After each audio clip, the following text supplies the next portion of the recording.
Welcome to Legal View. We're going to begin with breaking news in this heartbreaking case of the little girl we once only knew as Baby Doe, but now we know her as Bella Bond, who was just shy of her third birthday when she died. And just a short time ago, behind glass walls, her mother and her mother's boyfriend faced a judge and a packed courtroom. His name is Michael McCarthy, and he's charged with Bella's murder. He is not her biological father. Bella's mother's name is Rachelle Bond, and she is charged as an accessory after the fact. She broke down crying in court as the prosecutor unveiled graphic details of the moments that led up to her daughter's death and afterwards. Bella's body was found on a rocky shoreline in the Boston Harbor back in June. She was wrapped in a trash bag. A friend who had lived with the couple briefly provided the crucial tip. Prosecutors say when he asked Rachelle about her baby Bella, she admitted that the baby was dead.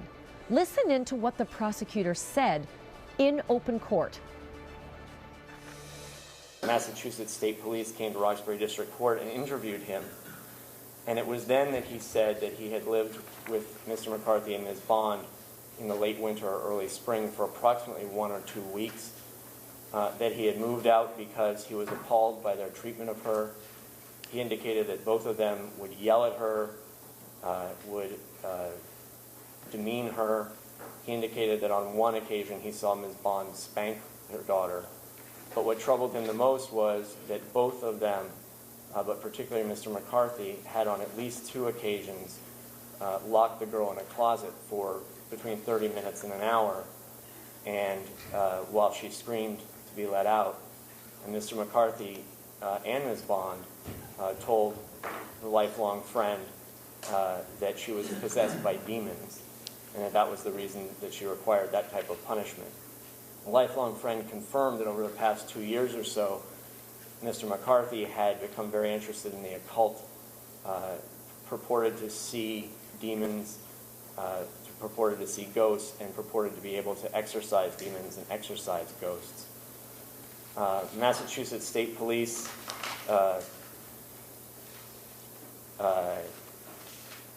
then sought and obtained a search warrant for the home. Among other things found there were books on demons and demonology, although nothing else was recorded. At this time, let me continue. Police then, after executing the search warrant, interviewed both Ms. Bond and Mr. McCarthy. Ms. Bond indicated that one night when Bella had, at approximately 11:30, she believed it to have been late May, before Mr. Bond's birthday on May 29th. Bella was unwilling to go to bed and was unruly. Mr. McCarthy said that he would go into her back bedroom and try to calm her down. From what Ms. Bond then didn't hear any noise for some time from the back bedroom and went in to check on what was going on. She found Mr. McCarthy standing over Bella, who was on a bed, which the mattress was on the floor, standing over Bella with his hand near her abdomen. And when Ms. Bond looked at Bella, her head appeared to her to be swollen and her face was gray. She went to her daughter and picked her up, and she told police that she knew at that moment that her daughter was dead. She asked Mr. McCarthy what he had done, and he did not tell her, but he said she was a demon anyway, it was her time to die. At that time, Ms. Bond panicked, didn't know what to do. She reports that Mr. McCarthy told her that if she reported anything to police or any authorities, that he or his friends would kill her. And at that time, not knowing what to do, she allowed Mr. McCarthy to get a contractor bag. She presumed that he put Bella's body in the bag, which he then put in the refrigerator. And she assumed that because the body was no longer in the back bedroom. I hope you rot in hell. I'm leaving. You rot in hell. You f***ing rot in hell. Ms. Bond reports that Mr. McCarthy then brought a large quantity of heroin into the apartment, injected it into her neck. It's unclear whether that was with or without her consent, but in any event, it appears that they both became highly intoxicated for a period of several days, perhaps longer. Eventually, Mr. McCarthy told Ms. Bond that they would take the girl's body and dump it in Boston Harbor. I want to bring in CNN's Jean Casares, an HLN legal analyst and defense attorney, Joey Jackson, and Jean also as an attorney listening to this hearing. Those last few details that we just heard, the allegation that this baby was put in a contractor bag and put in a refrigerator while these two were high for several days on heroin. In the refrigerator, the dead child's body is sitting. And the mother put the child in the refrigerator. She did that. As we just heard from the prosecutor, she went into the bedroom. She realized my daughter is dead.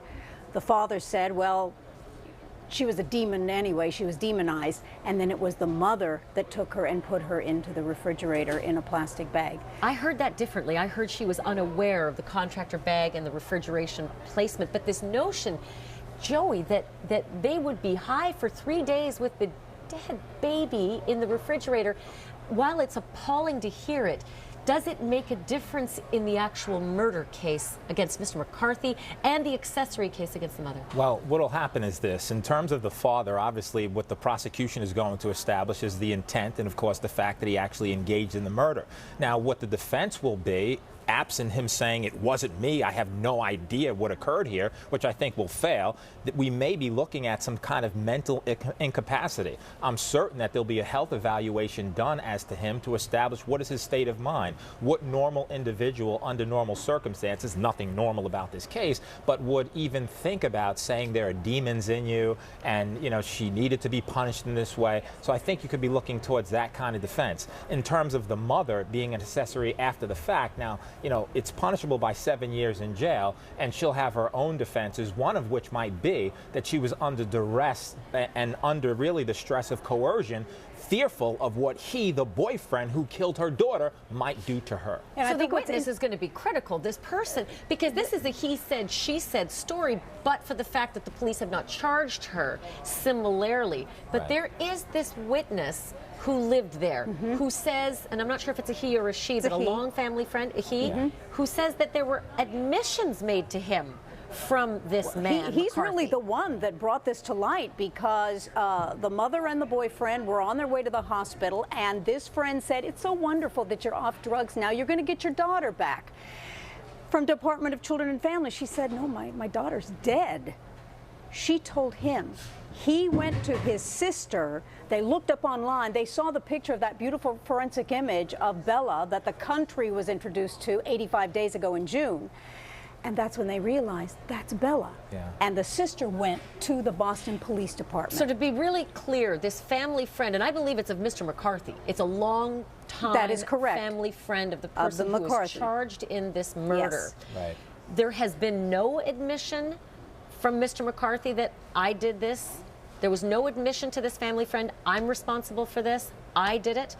In fact, he kept saying the child was alive at the Department of Children and Families. So there's no admission to anyone at this point.